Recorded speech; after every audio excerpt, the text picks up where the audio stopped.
The family room may have looked ordinary, a chair near the wall, a cup left beside the sink, a familiar voice moving through the air, but your body had already withdrawn its consent.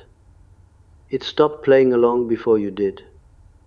That is the part that feels familiar, not because you understood it clearly at the time, but because your throat changed before your thoughts arrived, your shoulders lifted before anyone asked you anything.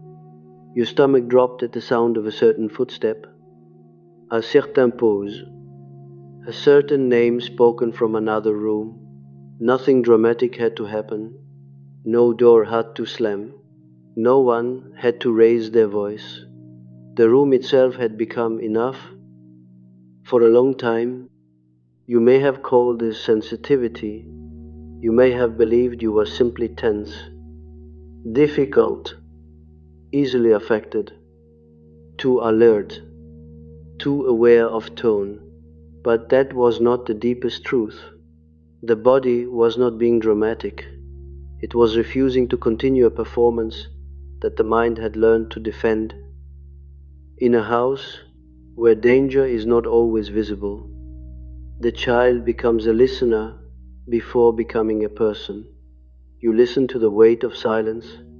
You listen to the way someone puts a cup down.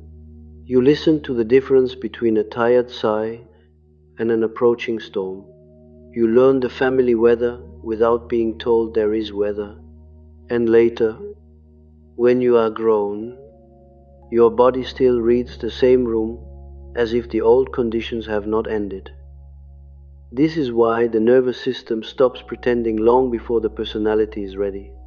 The persona, that carefully arranged face you bring into the family, may still smile. It may still answer politely. It may still say, "I am fine. I understand. It is nothing.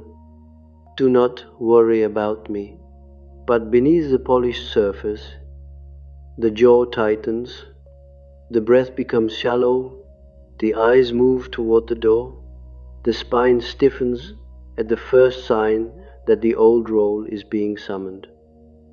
The role had required your cooperation. It required you to sit in the chair of the agreeable one, the useful one, the quiet one, the one who could sense discomfort and repair it before anyone admitted it existed. It required you to mistake emotional danger for responsibility. It required you to call your own alarm an overreaction, so the family story could remain intact. The first rupture did not happen in language. It happened in the body. Perhaps you noticed it at a dinner table. Someone said your name in the old way, not loudly, not cruelly, just with that familiar weight that pulled you back into position. Your hand touched the glass beside your plate, but you did not drink. Your mouth prepared the sentence it had spoken for years, the sentence that would soften the air, reduce the tension, carry the blame, or make everyone feel less exposed. But the sentence did not come easily. Something in the throat closed around it. That closing was not weakness. It was testimony. A Jungian reading would not reduce such a moment to simple fear. Fear is present, but fear is not the whole architecture. What is active here is the family complex, that inner arrangement of memory, loyalty, image, and command. A complex is not merely an idea one carries. It behaves like a small government inside the psyche. It decides what is permitted. It decides what is dangerous. It decides which version of you may enter the room and which version must remain hidden. The family complex had once taught you how to survive. It gave you signals. It taught you timing. It trained your face. It taught your nervous system the exact shape of belonging. To belong, you had to become readable in one way and unreadable in another. They could read your usefulness. They could read your obedience. They could read your concern, but they were not meant to read your exhaustion, your anger, your distance, or the quiet knowledge that the room was not safe. That is the strange cruelty of the unsafe family. It does not always feel unsafe because something terrible is happening. It feels unsafe because truth has no place to sit. There may be a chair in the room for everybody, but none for reality. Someone can be hurt, and the room will continue as if nothing happened.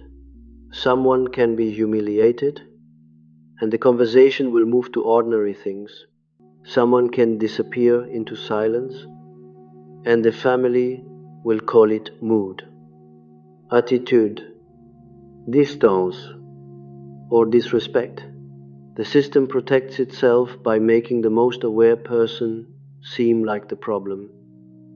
So the body begins to carry what language is forbidden to carry. The stomach tightens around what cannot be said. The neck stiffens beneath the weight of what must not be noticed. The chest becomes still, as if even breathing too freely might reveal disloyalty. You learn to move carefully through ordinary space. You learn how to enter a kitchen without disturbing the emotional arrangement. You learn how to answer a question while scanning the room for the question underneath it. And then, one day, the old skill stops feeling like intelligence. It starts feeling like captivity. This shift may not announce itself as rebellion. It may arrive as fatigue. You are sitting across from a parent, a sibling, or a familiar relative, and suddenly the old emotional labor feels strangely impossible, not morally wrong, not intellectually confusing. Impossible. The body refuses to pour itself into the old container. The smile arrives late. The apology does not foam. The explanation feels heavy before it begins. The family may notice only the surface. They may say you have changed. They may say you are cold. They may ask why you are so distant now. But what they call distance is often the first visible sign that the body has stopped endorsing the old fiction. The fiction was safety, not safety as in kindness, not safety as in peace, safety as in predictability. The family may have offered a predictable role, a predictable script, a predictable way to remain included, as long as you did not disturb the hidden economy.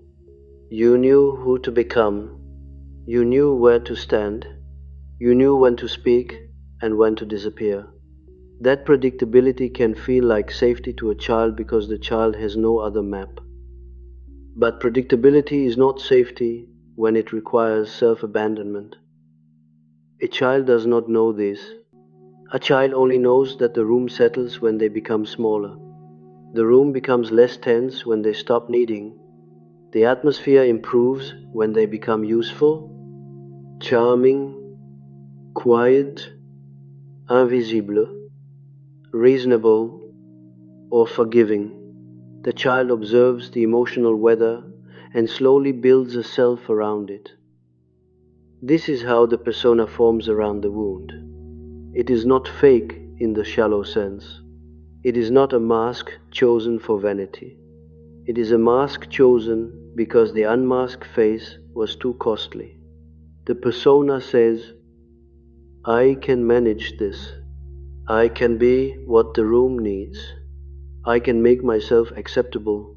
I can translate my fear into maturity. I can call my silence wisdom. I can call my exhaustion love. For years, this may have worked. It may have made you praised. It may have made you dependable. It may have made you the one people trusted with their emotional disorder. You became the one who understood, the one who did not make trouble, the one who could be heard and still return with a reasonable tone, the one who noticed everything and accused no one. But the adaptation became the wound. This is the reversal that takes time to admit. What once protected you began to imprison you. The very sensitivity that helped you survive the family atmosphere became the instrument by which the atmosphere continued to live inside you. You could leave the room and still carry the room. You could move into another house and still hear the old voice. You could build a life outside the family, yet feel your skin cool when a message appeared on the phone. A message can become a room. The screen lights up, a name appears, the body changes before you decide anything. Fingers hover above the phone, breath pauses. The mind begins its old work, calculating tone, consequence, obligation, guilt. Perhaps the message is simple, perhaps it says only, call me. Perhaps it contains no accusation at all, yet the body reads the history behind it. It reads every unfinished conversation, every punished boundary, every moment when love became conditional upon your return to the role. The body is not responding to the message alone, it is responding to the system behind the message. This is why ordinary people may not understand your reaction.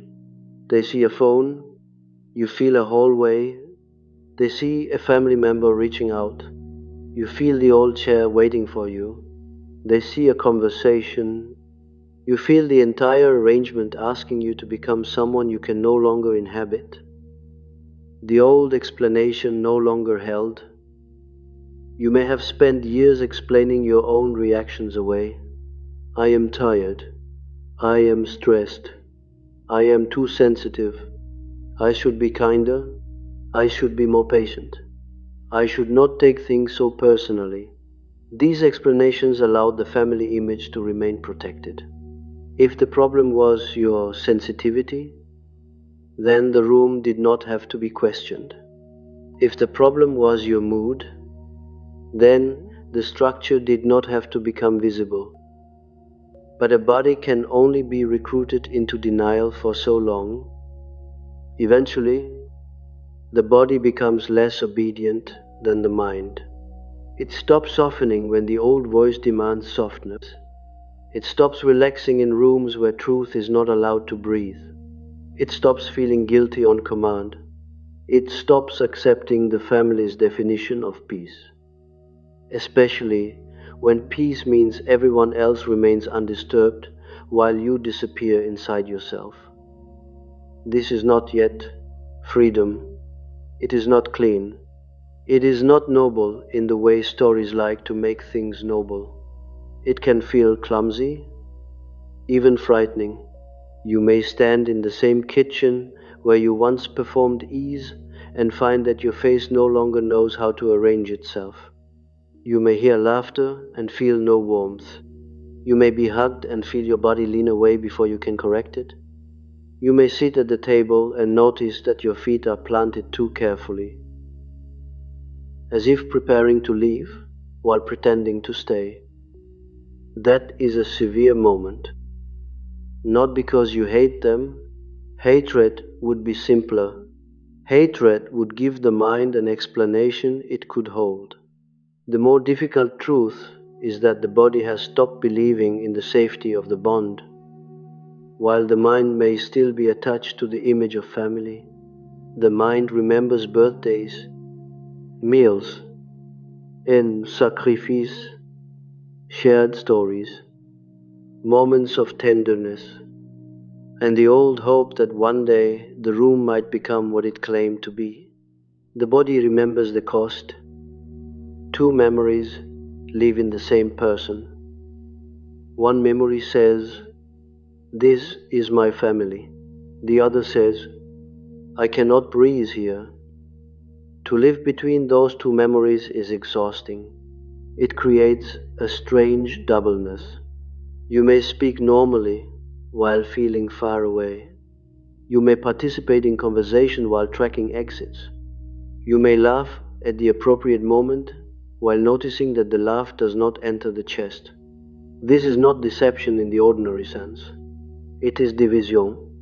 One part remains loyal to the image, another part has begun to withdraw from the bargain.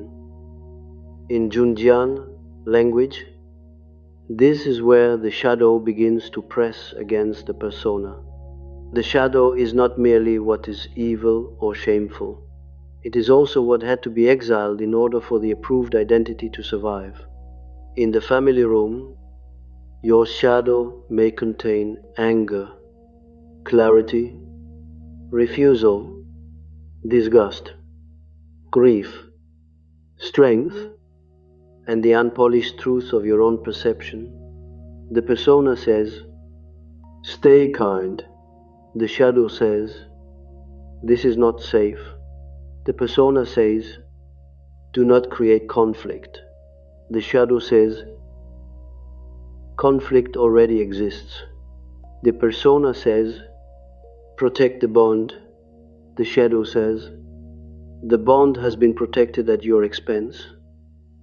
When the nervous system stops pretending, the shadow is often close, not as a monster, as evidence. It brings back everything you were trained to dismiss.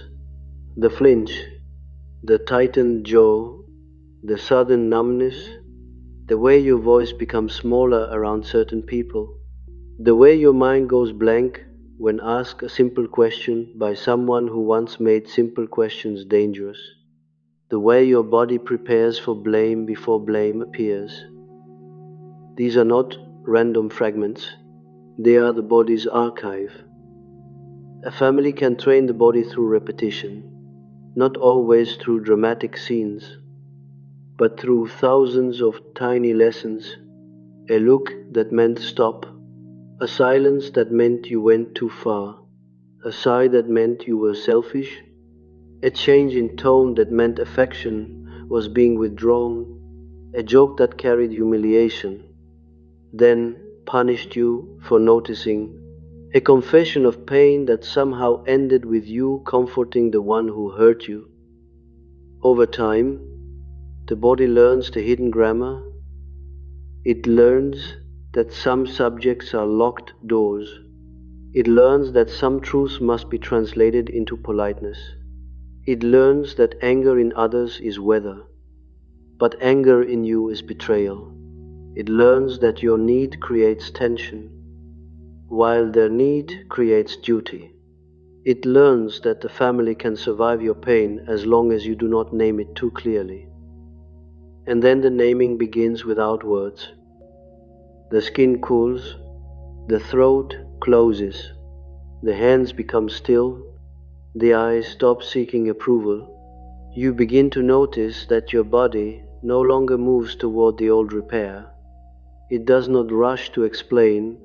It does not immediately soften the silence. It does not volunteer itself as the emotional bridge. This may look like distance from the outside, but inside it feels like an ancient machinery has stopped turning. The family may experience this as a loss of access. They may not know what changed, only that the old buttons do not produce the old response. Guilt no longer travels as quickly. Obligation no longer enters without question. Their disappointment no longer reorganizes your entire day. Their silence no longer makes you frantic to restore warmth. Their version of events no longer replaces your own memory as easily as it once did. This does not mean you feel nothing. It means feeling no longer automatically becomes obedience. That distinction matters. A person can still feel grief and not return to the role. A person can still feel tenderness and not surrender perception. A person can still love certain fragments of the family and not call the whole arrangement safe. The old system depended on confusion between emotion and duty. If you felt love, you had to comply. If you felt guilt, you had to repair. If you felt sadness, you had to come closer. If you remembered kindness, you had to forget harm. But the body has become more exact than the old moral language. It no longer accepts one warm memory as proof of safety. It no longer accepts shared blood as proof of trust. It no longer accepts the absence of open conflict as proof of peace. It reads the room as a whole. It reads the unsaid. It reads what happens to your breathing when truth approaches the surface. And perhaps this is what has frightened you most. Not that the family was unsafe in some obvious way, but that your body knew the difference between love and safety before you were ready to bear it. Love may have existed, sacrifice may have existed, history may have existed, but safety requires room for truth.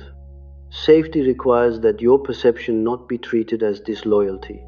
Safety requires that your body not have to brace before speaking. Safety requires that your nervous system not become the place where everyone else's denial is stored. Without that, the house may remain familiar, but familiarity is not refuge. The cup is still on the counter, the chair is still in the room, the same voices still move through the same air, yet the atmosphere has changed because you have changed in the one place the family cannot easily command. Not in your argument, not in your explanation, not in your decision. In the involuntary witness of the body, the mouth may still hesitate, the mind may still search for a fair interpretation, the old loyalty may still rise and ask you not to be cruel, not to exaggerate, not to forget the good. But beneath all of this, the body has made a quieter record. It has stopped translating danger into duty. That was the first completed event, not escape, not victory, not a declaration, a refusal beneath speech, a withdrawal of bodily consent from a room that had survived by being called safe. At first, this withdrawal may appear so quiet that you almost miss it. You may still answer the call, you may still attend the meal, you may still sit in the same chair, under the same ceiling, listening to the same familiar rhythm of voices. Nothing in the outer scene may prove that anything has ended. Yet internally, the old participation has lost its authority. The room asks for the same person, and your body no longer knows how to deliver that person without consequence. This is why the change can feel like illness before it feels like truth. Your head may ache after a short visit. Your stomach may become heavy without a clear reason. Your sleep may become restless the night before seeing them. You may wake at 3 in the morning with a conversation already rehearsing itself inside you. As if some hidden tribunal has opened before dawn. The mind says, it is only family. The body says, prepare. The strange thing is that preparation once felt like love. You prepared yourself to be patient. You prepared yourself not to react. You prepared yourself to understand everyone's limitations. You prepared yourself to explain your own boundaries gently enough that no one would feel accused. You prepared yourself to absorb the old atmosphere and then recover from it alone. You called this maturity because no one had taught you the difference between maturity and self-erasure. A child in an unsafe emotional field does not first ask, am I loved? The child asks, what must I become, so the room does not turn against me? This question may never be spoken, but it becomes posture. It becomes tone. It becomes timing. It becomes a nervous intelligence that develops beneath ordinary childhood. Other children may learn games, preferences, hunger, anger, desire. You learn temperature. You learn the difference between a safe silence and a dangerous silence. You learn how quickly a face can change when truth gets too near. And because this learning happened early, it entered the body without needing permission. Later, as an adult, you may criticize yourself for reacting so deeply to small things. A text message, a certain holiday, a family gathering, a phrase spoken casually, a question that sounds innocent to anyone else, but the reaction is not small because the present is not alone. The present carries a corridor behind it. Every small thing opens into the hallway where the original learning took place. The hallway is not only a place in memory, it is a pattern of waiting. Perhaps there was a hallway in the house where you could hear voices before entering a room. Perhaps you stood there as a child, listening to decide which version of yourself would be safest, bright, quiet, helpful, invisible, funny, obedient, apologetic. The child learned to choose a self like choosing clothing for weather, and over time, the chosen self became so familiar that you mistook it for your nature. This is the wound beneath the role. Not merely that you were afraid, not merely that the family failed to understand you. The deeper wound is that you had to become skillful at abandoning yourself before you had a self mature enough to defend. The adaptation came too early. It arrived before choice. It entered your muscles before philosophy. It trained your face before language. By the time you could think about who you were, the family role had already been living through you for years. That is why leaving the role can feel like losing identity.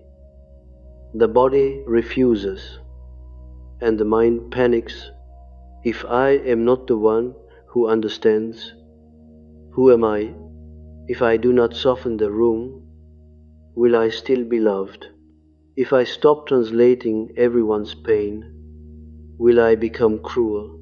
If I no longer make myself easy to approach, will anyone remain? These questions are not weakness. They are the aftersound of a persona that was built around survival and mistaken for virtue. The persona does not collapse all at once, it trembles first. You may notice this trembling in the smallest places. You write a reply, then delete it. You agree to a visit, then feel dread moving through the chest.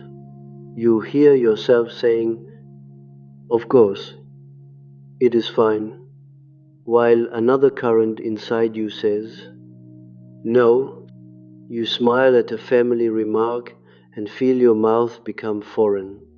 You comfort someone out of habit and feel resentment rise like heat beneath the skin. The resentment may frighten you because it does not fit the family image of who you were allowed to be. But resentment is often the first crude language of a self that has been overruled too long. It is not always noble. It is not always precise. It may arrive with old bitterness attached. Yet beneath its roughness there is information. It tells you where consent was assumed. It tells you where service became extraction. It tells you where love was confused with availability. It tells you where the body paid for what the family called harmony. In Jungian terms, the shadow becomes active, where the approved identity can no longer carry the truth. The shadow is not simply rage hiding in a dark corner. It is the life that the persona could not include. The family may have approved of your patience, but not your refusal. It may have praised your understanding, but not your discernment. It may have depended on your warmth, but not welcomed your accuracy. So the rejected qualities did not disappear. They waited beneath the roll, gathering charge. When your nervous system stops pretending, those qualities begin to return through the body first.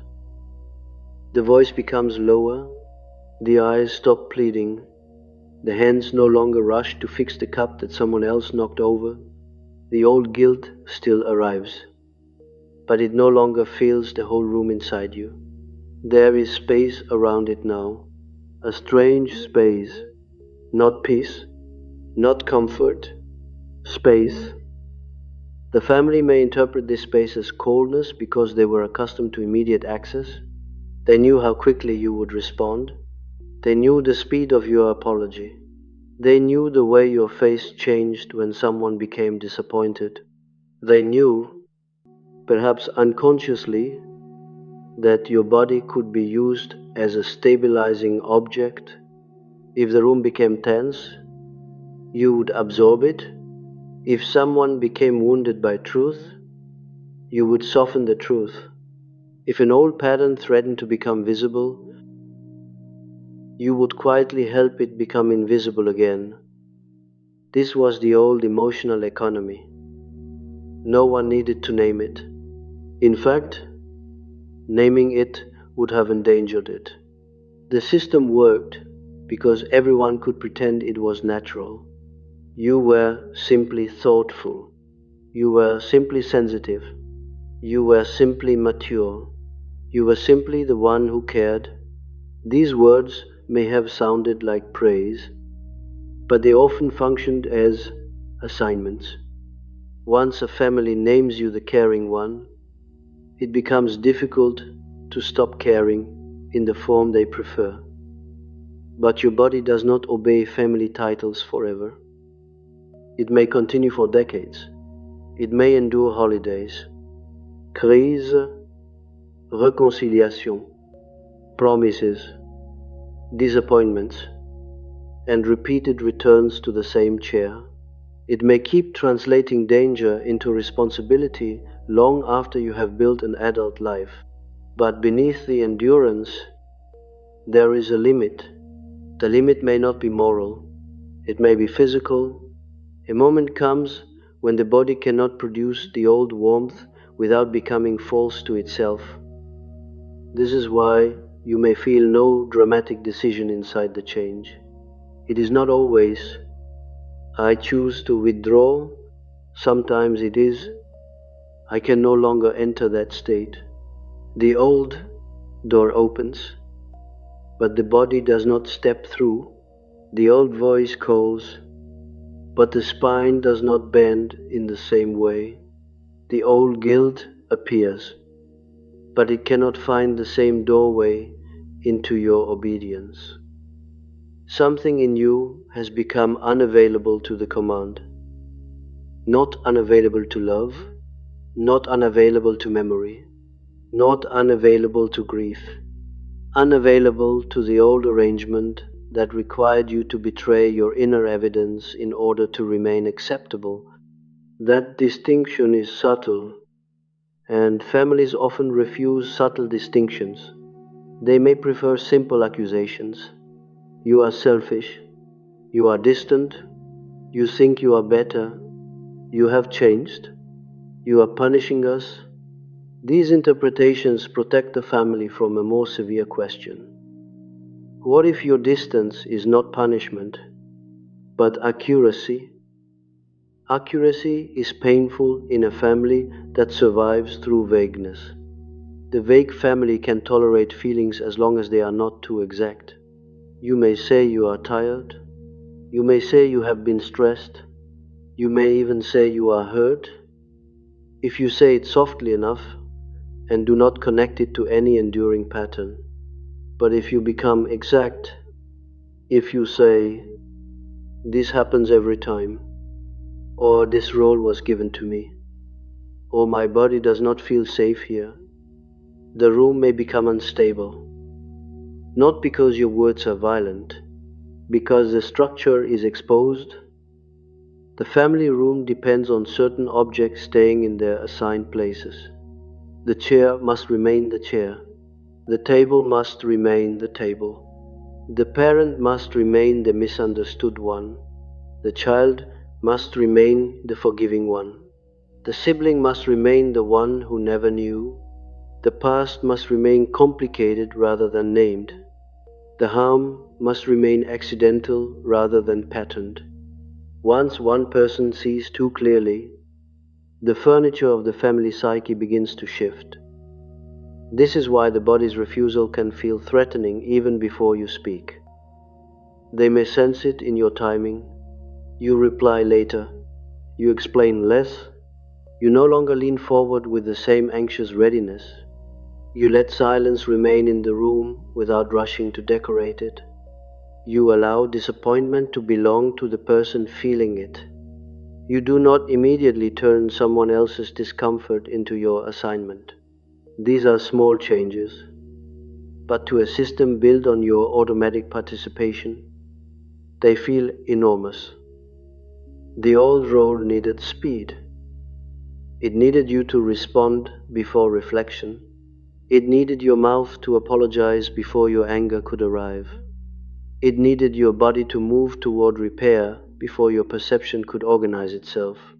It needed the ancient reflex, the child reflex, the one that said, "If I can fix the air quickly enough, I will not be left outside the circle." But the body has slowed down. Slowness is not always hesitation. Sometimes slowness is sovereignty returning to the nervous system, a pause before answering, a breath before agreeing, a hand resting on the phone without opening the message, a decision not to explain while your chest is still tight. These are not techniques, they are signs that the automatic bridge between family pressure and your compliance has weakened. The weakening may feel lonely. For years, the role gave you a place. It may have been a painful place, but it was still a place. The family knew where to find you. You knew how to be seen, even if what they saw was only the useful outline of you. To withdraw from that outline is to risk becoming illegible.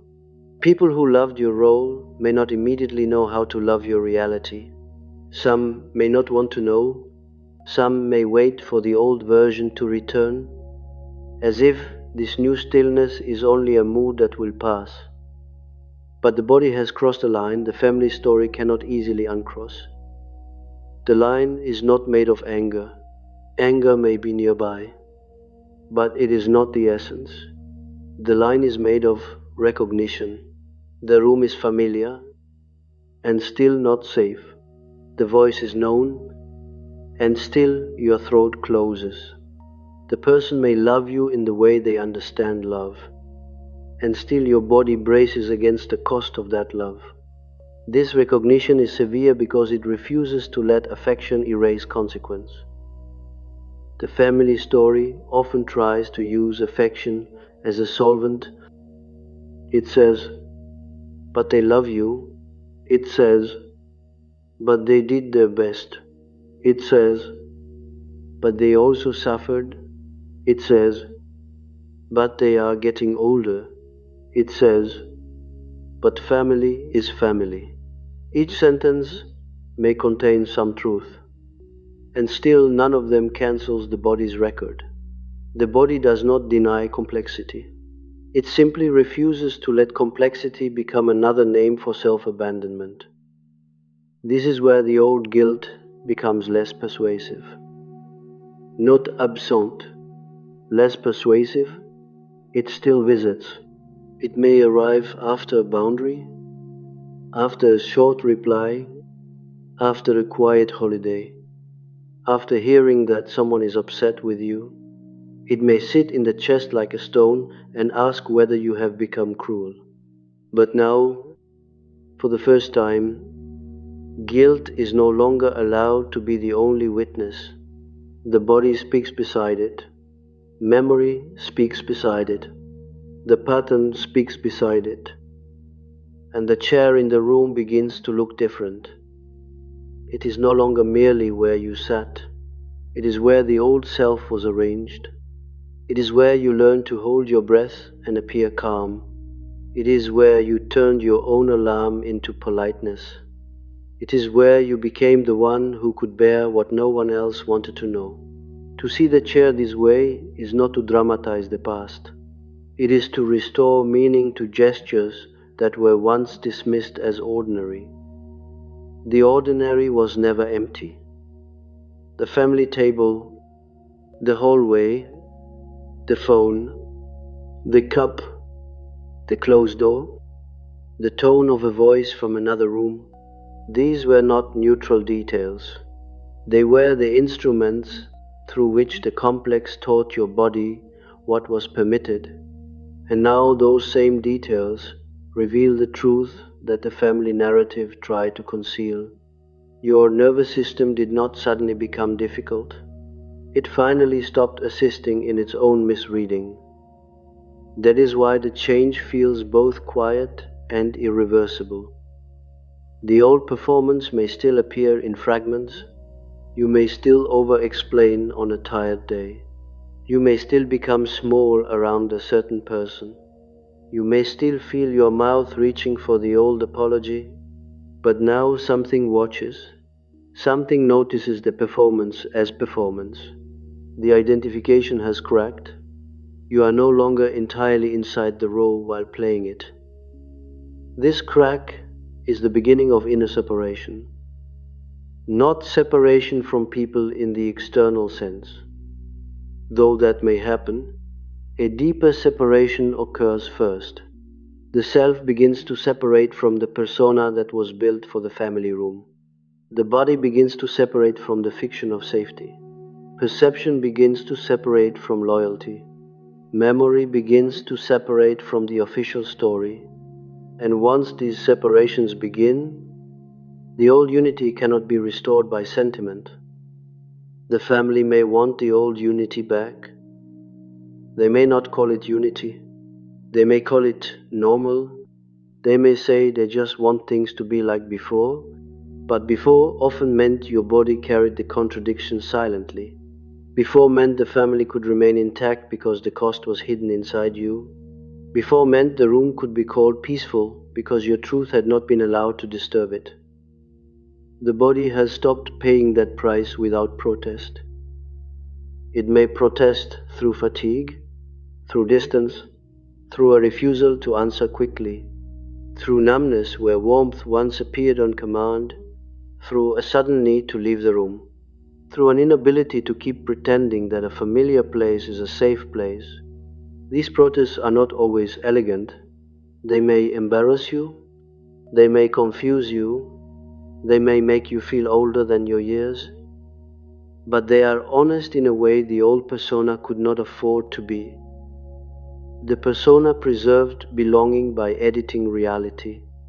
The body now preserves reality by disturbing belonging. This is the severe exchange taking place inside you. One form of safety has failed. Another, deeper form has begun to demand recognition. It does not ask the family to agree. It does not require them to confess. It does not wait for the room to become fair before it tells the truth in muscle, breath, skin, and silence. By the time you can say, "I do not feel safe here," the body has usually been saying it for years. The sentence is late, the evidence is old, and perhaps that is why you are not becoming more dramatic now. You are becoming less able to lie with your body. The nervous system has stopped lending itself to the family image. It no longer bows automatically before the old voice, the old guilt, the old chair, the old requirement to make everyone comfortable by leaving yourself unnamed. What ended first was not the relationship. What ended first was the body's agreement to call the room safe. The silence had gained weight after that. It no longer behaved like the old silence, the one that waited for you to fill it, repair it, decorate it with apology, or turn it into something harmless. This silence had become more solid. It sat in the room before you did. It stood beside the phone when the screen lit up. It entered the body as a pause that did not ask permission from guilt. At first, you may have thought the silence meant you were becoming harder. That explanation can frighten a person who survived by staying soft. You may have searched yourself for cruelty, for arrogance, for some hidden coldness that would explain why the old warmth no longer rose on command. But the first interpretation was too simple. You were not becoming hard in the shallow sense. You were becoming less available to the performance of softness when softness had been used to keep truth out of the room.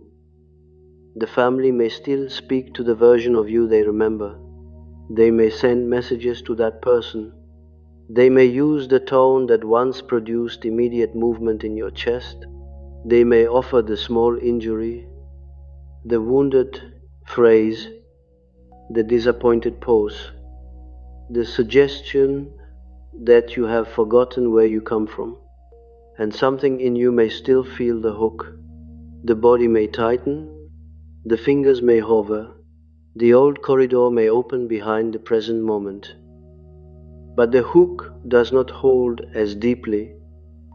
This is where the shadow begins to show not only what was done to you, but what the adaptation gave you. That is the more severe passage.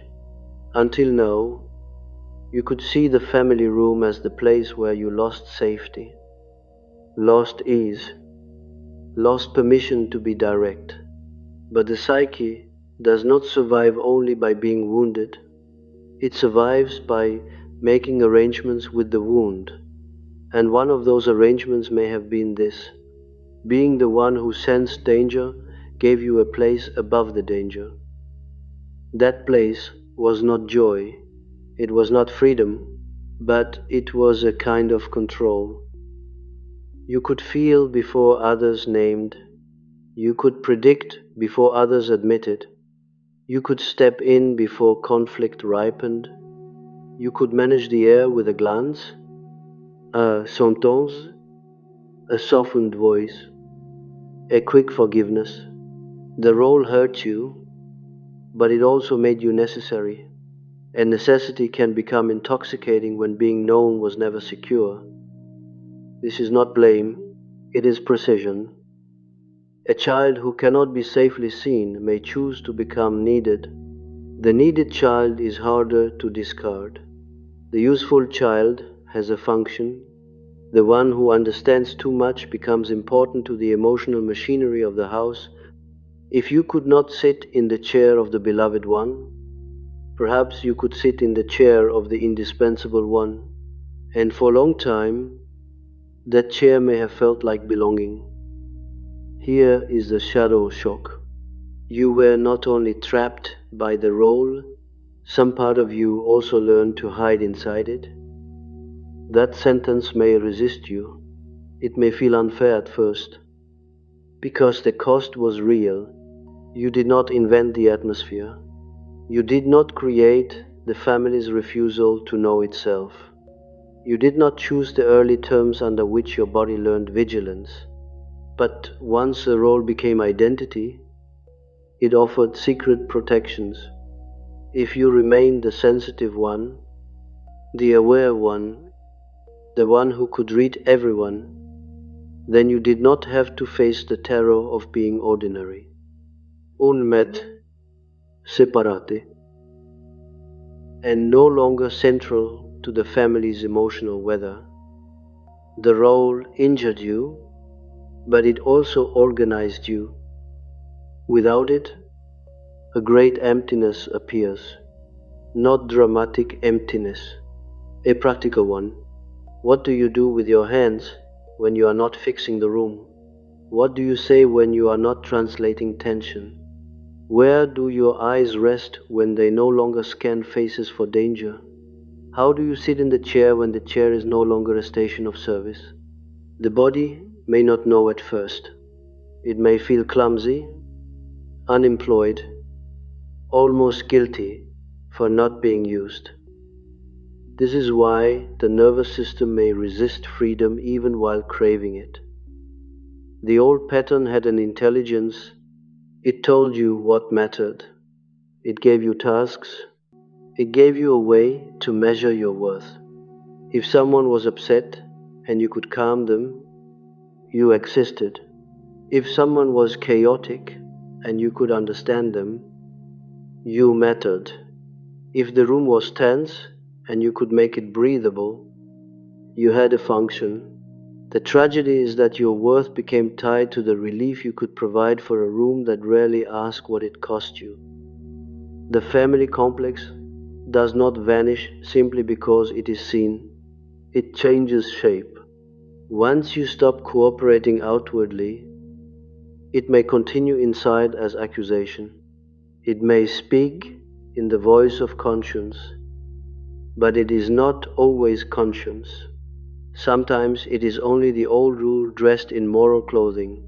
It says, answer them, explain yourself, be generous, do not be difficult, remember what they did for you, remember their pain, remember that you are not innocent either. Some of that may be true, but truth used as a weapon is no longer truth in the service of consciousness. It becomes another servant of the complex. A mature psyche can admit complexity without surrendering to the old command. Yes, they suffered. Yes, they loved in partial ways. Yes, they were shaped by forces they did not understand. Yes, you also found safety in being needed. And still, the body no longer agrees to call the arrangement safe. This is the severe interpretive distinction. Compassion may explain the family. It does not have to rehire the role. The moment this becomes clear, grief changes its temperature. It is no longer only grief for what happened.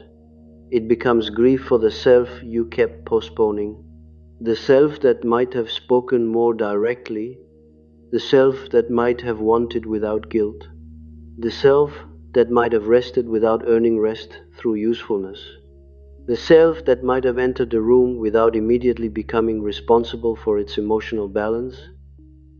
This lost self does not return as a cheerful discovery. It returns first as awkwardness. You may sit alone after a family exchange and feel strangely unoccupied. The phone is quiet. The cup beside you has gone cold. No one is asking for your explanation. Yet your mind keeps preparing one. No one is accusing you. Yet your body still prepares a defense. The battle has moved inside.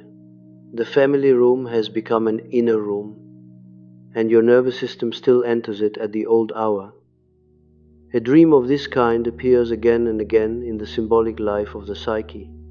One might dream of carrying a chair through an empty hallway, holding it with both hands, unable to set it down because every door seems to require it. The walls are pale, the floor is cold under bare feet. Somewhere behind the doors, familiar voices continue speaking, but none of them call your name clearly. At the end of the hallway, there is a room with a table and no people. And only then does the dreamer realize the chair was never needed there. Such an image does not explain itself by argument. It shows a condition. The chair is the role made portable. You carry it from room to room because the body expects the old demand to appear everywhere. Even when the family is absent, the posture remains.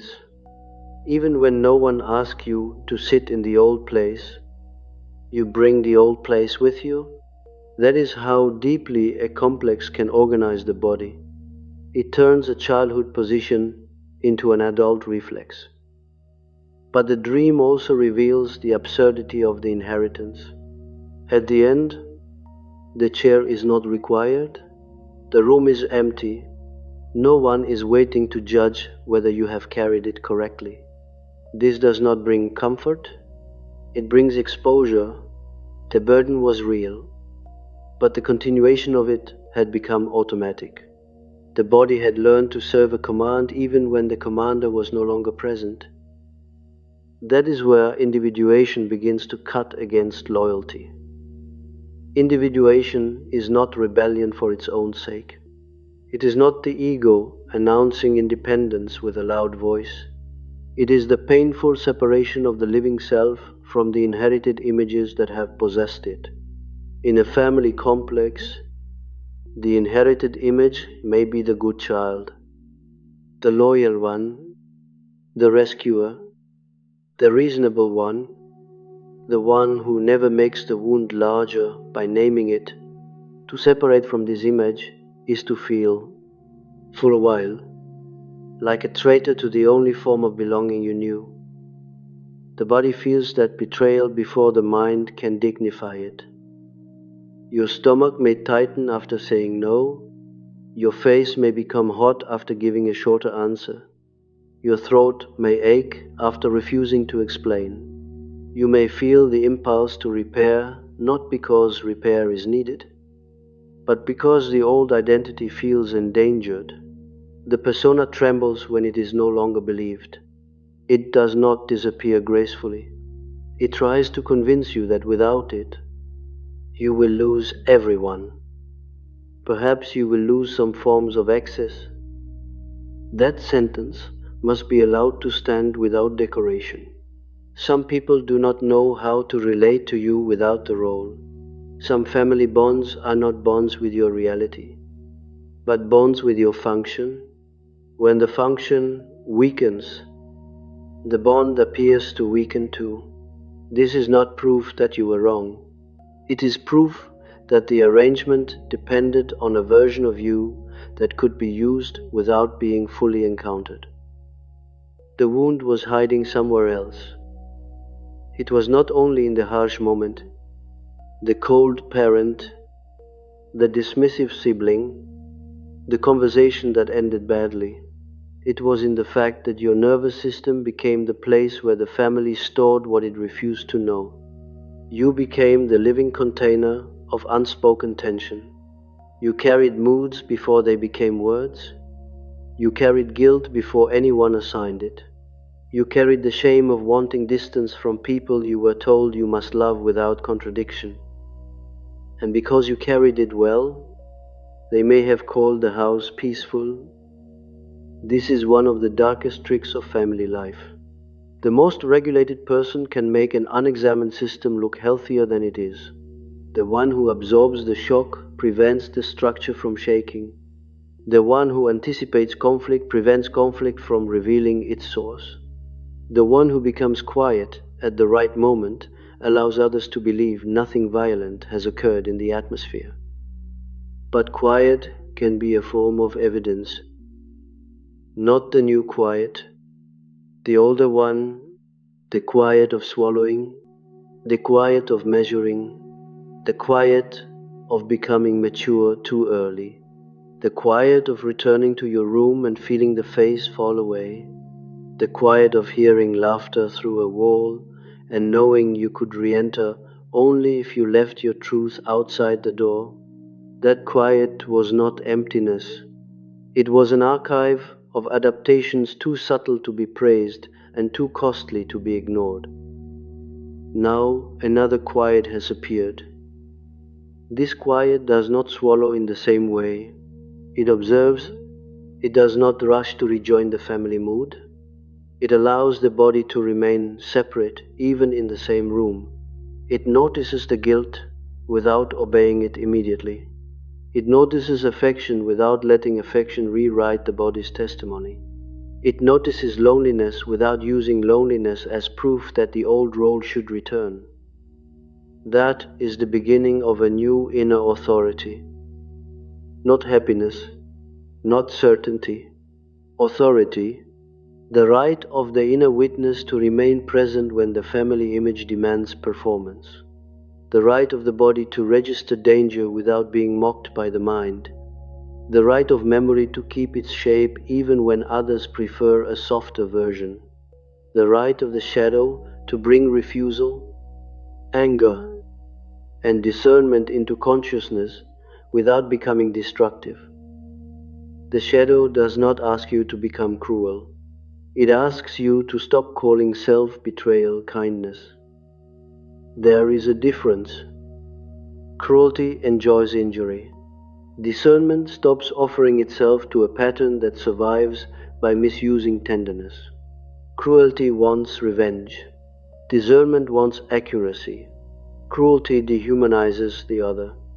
Discernment refuses to disappear in order to protect the other from self-knowledge. When your nervous system stops pretending, it is not asking you to hate the family. It is asking you to stop forcing the body to certify a safety it does not experience. The family may still demand the old certificate. They may ask, "Why are you acting like this? Why are you so tense? Why can you not just be normal? Why do you always make things complicated?" These questions may sound like requests for understanding, but often they are invitations back into the old courtroom, where you must defend your perception before judges who benefit from dismissing it. The body senses this. The chest tightens, not because the conversation is impossible, but because the terms of the conversation have already been decided. You are asked to explain from inside a frame that denies the evidence. So the refusal becomes quieter, fewer words, less pleading, not because language has no value, but because language cannot do the work of making a closed room safe. You may still speak when speech is clean. You may still name what is necessary, but the old flood of explanation begins to dry. You stop building bridges toward people who use every bridge to return you to the same chair. The chair remains, but it has lost some of its spell. You may still see it in memory. You may still feel the old posture when entering the family space. But now the chair is visible as a chair, not as destiny. The role is visible as a role, not as identity. The guilt is visible as guilt, not as law. This visibility is not dramatic, yet it changes the entire inner arrangement. The complex can possess most strongly when it remains unnamed. Once seen, it must work harder, and you begin to notice how much of your life was organized around avoiding the family's disappointment. Not only visits and calls, choices, relationships, ambition, tone of voice, the way you shared good news carefully, so it would not provoke envy or dismissal, the way you hid pain, so it would not become an inconvenience, the way you chose partners who needed you, because being needed felt more familiar than being met, the way you distrusted calm, because calm without vigilance felt like negligence. The old house extended itself into many rooms. It entered friendships, where you became the listener who never asked to be heard. It entered work, where you became dependable beyond your limits. It entered love, where you confused intensity with intimacy and repair with devotion. It entered solitude, where you felt guilty for resting because no one was benefiting from your existence at that moment. The family was no longer only a group of people. It had become an inner arrangement of permission and debt. To see this is painful because it removes the innocence of not knowing. Before, you could say, "This is just how I am. I am caring. I am anxious. I am responsible. I am sensitive to tension. I prefer peace." But once the pattern becomes visible, those sentences become incomplete. You are caring, but care was shaped by fear. You are responsible, but responsibility became a substitute for being held. You are sensitive, but sensitivity was trained by instability. You prefer peace, but peace once meant the disappearance of your truth.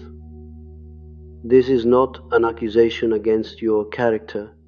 It is the restoration of history to traits you thought were natural. When history returns to the trait change. Care can become cleaner, responsibility can become more limited, sensitivity can become perception rather than servitude. The preference for peace can stop requiring inner exile, but none of this happens by forcing a bright conclusion. It begins in the sober recognition that the body was not betraying you by refusing the family room. It was betraying the role. The family may not forgive the body for that. They may forgive words more easily than changed energy. Words can be debated. Energy is harder to control. A body that no longer leans forward anxiously cannot be argued back into leaning. Eyes that no longer seek permission reveal too much. A voice that no longer shakes at the old accusation disturbs the emotional hierarchy. A person who remains calm without becoming available is difficult for the old system to place. This is why the change may provoke pressure, not necessarily open conflict. Sometimes pressure comes as concern. Are you okay? You seem different. You are not yourself lately. I miss the old you. These phrases can sound tender, and sometimes they contain tenderness, but they can also be the system's way of asking whether the role can be restored. The old you may mean the version whose body had not yet refused. The old you may mean the one who could be reached through guilt, obligation, and the fear of being misread. You may miss that version too, not because it was free, but because it knew how to belong. It knew the rituals, it knew the family weather, it knew how to become useful quickly. The new self does not know these things yet. It may stand at the edge of the room with no costume ready. It may feel exposed, awkward, too quiet, too direct, too separate. It may wonder whether truth is worth the loneliness it creates. The question itself belongs to the old world. Truth does not become valuable because it prevents loneliness. Sometimes truth begins by ending a false togetherness. It separates the living body from the approved image. It places distance between perception and performance. It allows grief to appear where harmony used to cover it. It lets the nervous system stop lending its credibility to a house that required your body to deny itself. The room may still be there. The phone may still light up. The familiar name may still appear. The cup may still sit untouched while your hand remembers an older fear. But the hidden structure has become visible.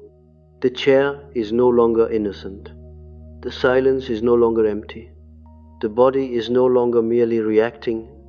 It is revealing the history of a role that survived by calling itself love, duty, maturity, and peace. The shadow had entered through the virtue, and the virtue had begun to change. The cup was still on the counter, and by then it no longer asked to be touched. Earlier, the hand would have reached for it automatically, not because you were thirsty, but because the body needed an object, a small task, a way to appear occupied while the room arranged itself around old demands. Now the hand stayed still. The body had become quieter, not healed into ease, not softened into forgiveness, but quieter in the way a witness becomes quiet after it has stopped arguing with evidence. This quiet did not remove grief. It made grief more exact. You could feel the old love in fragments, in the memory of a meal, a voice softened by age, a tired face across the table, a hand that once worked hard, a story told many times until it became part of the house. Those fragments did not vanish, they remained, and their remaining made everything more difficult. A simple hatred would have released you from complexity, but your body had not chosen hatred, it had chosen accuracy. Accuracy has a colder mercy than comfort. It lets the good remain good without allowing the good to cover the cost. It lets sacrifice remain sacrifice without turning sacrifice into a permanent claim over your nervous system. It lets a parent or sibling be wounded, limited, frightened, unconscious, and still not safe for the unguarded truth of you. It permits contradiction without using contradiction as a rope around your throat. This is why the old bargain loses authority slowly, even after it has already failed. The mind continues to negotiate with ghosts. It says, perhaps they did not mean it. Perhaps you are remembering too sharply. Perhaps age, illness, loneliness, or regret should change the meaning of what your body knows.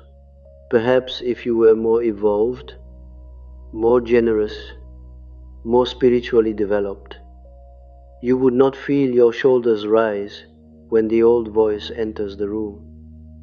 But the body does not confuse spiritual language with safety. A person can forgive and still brace. A person can understand and still feel the skin cool. A person can respect another person's pain and still refuse to be the container for it. The old family system often demanded a form of goodness that looked like the erasure of consequence. If you understood them, you had to return. If you forgave them, you had to become reachable in the same way. If you loved them, you had to offer your body again as proof. That proof is no longer available. You may still speak, you may still visit, you may still choose contact, distance, courtesy, or silence in different measures. The outer form can vary. The deeper event is not measured by whether you leave the room forever or remain at the table for an hour. It is measured by whether the old role can still enter the body without resistance. And it cannot, not as before. The chair remains in memory, but it no longer governs the whole room. You can see it now as a station where a younger self once waited to be useful. You can see the posture that belonged to it, the leaning forward, the careful face, the quick translation of discomfort into service, the apology forming before any accusation was made, the strange pride of being able to survive what others did not even name. That younger self was not foolish. It was intelligent under conditions no child should have had to master. This matters because contempt for the old self is another form of violence. You may be tempted to look back and say, why did I stay so small? Why did I explain so much? Why did I keep returning to the same emotional chair? Why did I let guilt make decisions for me? But the question can become cruel when it forgets the original terms. You did not become that person because you lacked strength. You became that person because belonging once required a body trained in prediction, softness, and self-removal. The old self was not the enemy. The old self was the cost. Now the cost is visible, and visibility changes the future without needing to promise it. You do not have to make a declaration for the inner arrangement to be different. The body has already revised its allegiance. It no longer belongs first to the family atmosphere. It belongs first to the evidence it carries, This does not make life simple. It makes denial more difficult. Denial was easier when the symptoms had no meaning. A headache after a visit was just a headache. A sleepless night before a family gathering was just stress. A closed throat during a conversation was just anxiety. A frozen smile was just politeness. But once the pattern becomes visible, the body's gestures begin to speak in a different grammar. They say, "This room has a history. This name has a charge." This question is not only a question, this silence has instructions hidden inside it. The family may still prefer the old translation. They may want your fatigue to mean you are busy, not burdened. They may want your distance to mean you are distracted, not awake. They may want your shorter answers to mean you are moody, not separate. They may want your silence to mean punishment, because punishment can be argued with. Accuracy is harder to defeat. It does not shout, it remains. And because it remains, the family's image of you may begin to change. Some will call it loss, some will call it disrespect, some will call it influence from others. Some will say you have been reading too much, thinking too much, becoming too sensitive, becoming too cold. These interpretations are not always conscious attacks. Often they are attempts by the complex to restore the old map. If the change can be explained as a mood, a phase, an outside influence, or an attitude, then the family does not have to ask what conditions made the change necessary. The old pattern had lost the shelter of being unnamed.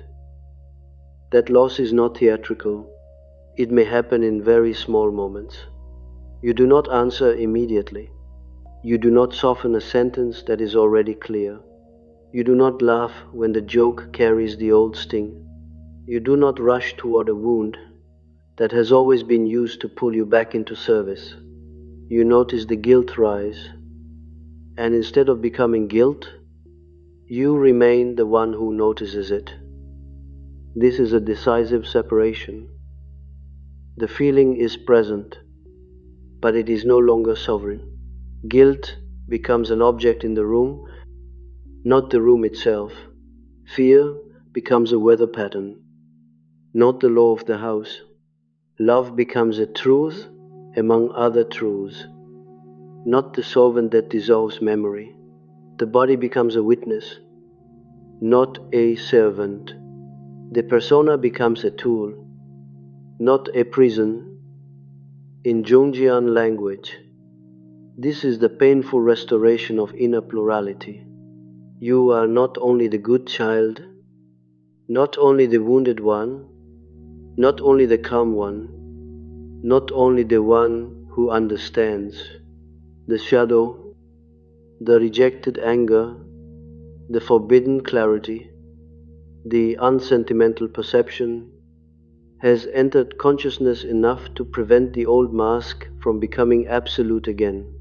The mask may still be used, courtesy may still be chosen, restraint may still have dignity.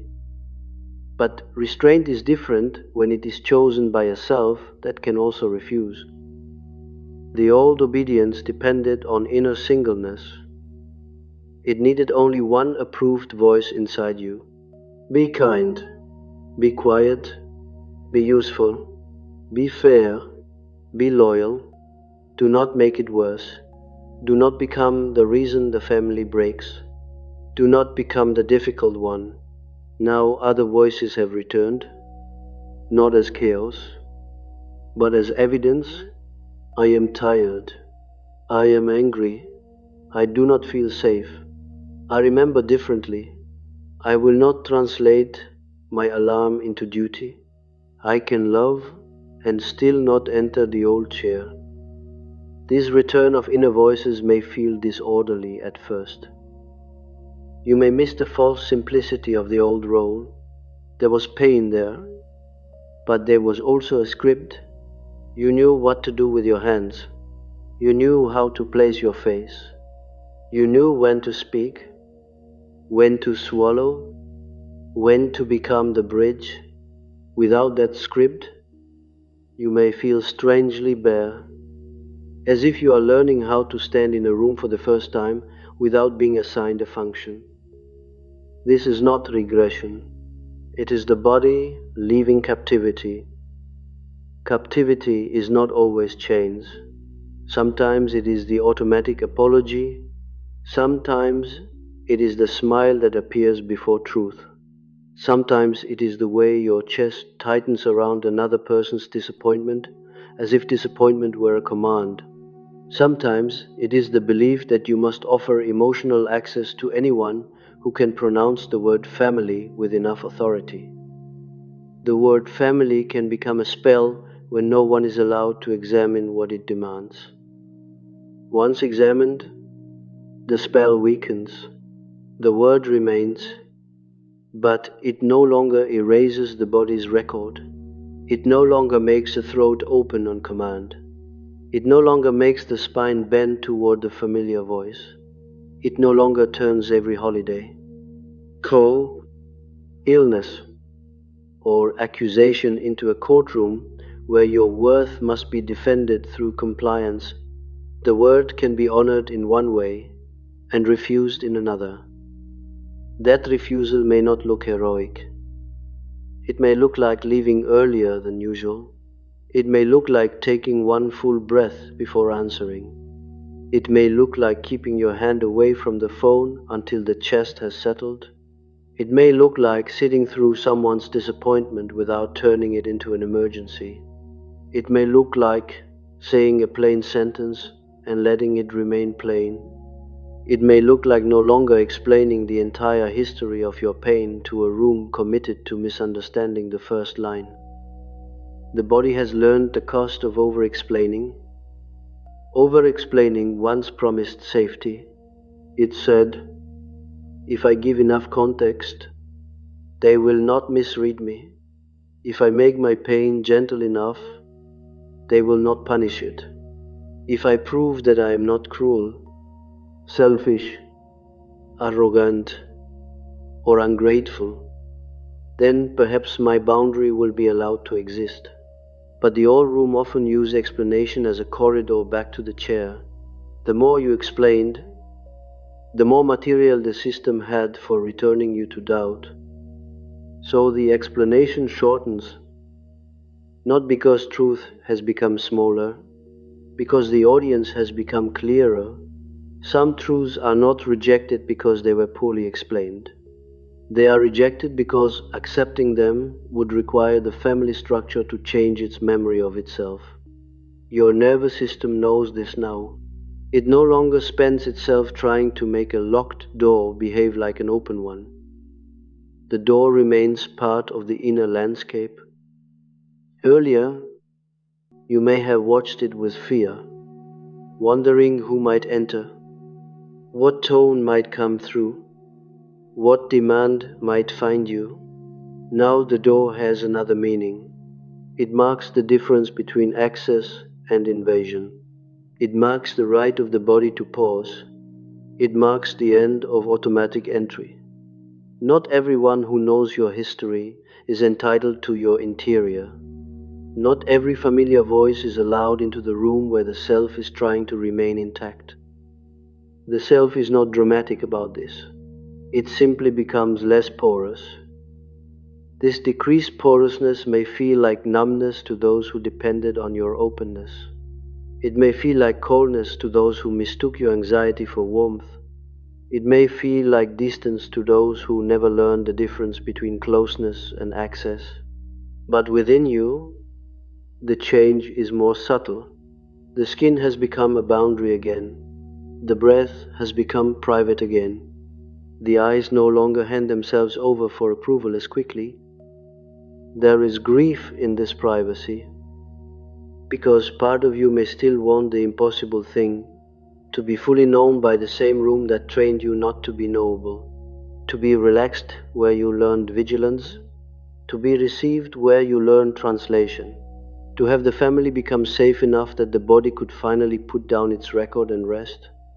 The longing may return at unexpected times, not as a command, but as an ache. A dream may come near this ache. One might dream of standing on the far bank of dark water, shoes dry, clothes dry, hands empty, with the old house visible on the other side. Lights move in the windows, voices can be heard, but the words do not cross the water clearly. There is no boat, no bridge, no storm. Behind the dreamer, the ground is quiet and bare.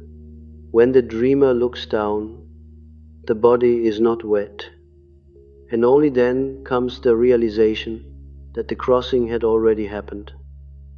Such a dream does not celebrate, it reveals. The absence of a bridge is not punishment. It is the image of a completed separation that the conscious mind had not yet accepted.